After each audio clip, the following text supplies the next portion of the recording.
guys, so ito nga po. Ito na yung mga sagot sa mga tanong kung paano tayo magbayad ng TikTok Pay Later kung sakaling naban yung TikTok natin. Kasi isa rin to sa mga sinerch ko at naghanap talaga ako ng way kung paano ko mababayaran at eto, nakuha ko na po. So, kailangan lang ay open mo yung GCash and then pagpunta mo ng GCash, punta ka ng Pay Bills and then punta ka ng Sky Pay Loans, tapos ilagay mo dyan kung magkano yung amount na babayaran mo. Yung contract number, kailangan po tawagan mo yung customer service ng One Hand. At dito, ilalagay ko po dito kung ano po yung customer service ng One Hand.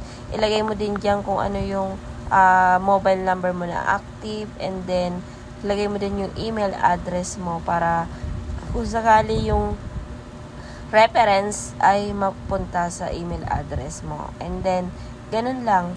And then, done lang. And then, confirm. Yun. Madali lang siya. And then, kapag i-save mo lang yung reference niya. Pag nag-email yung One Hand, i-email mo sa kanila, nabayad ka na. So, ganyan lang siya kasimple. So, ano nga ba yung customer service ni One Hand? Ilalagay ko dito at the end of the video. Or, makikita nyo na dito naka-flash. So, madali lang po. So, once na meron na kayong contract number and then yung amount, yun na yun. Diba? So, madali lang. So, ito na yung sagot sa ating mga katanungan kung paano natin siya mababayaran. Okay. So, basta lagay nyo lang ang email address niya. Ayan. Example ko lang to kasi ako nakabayad na.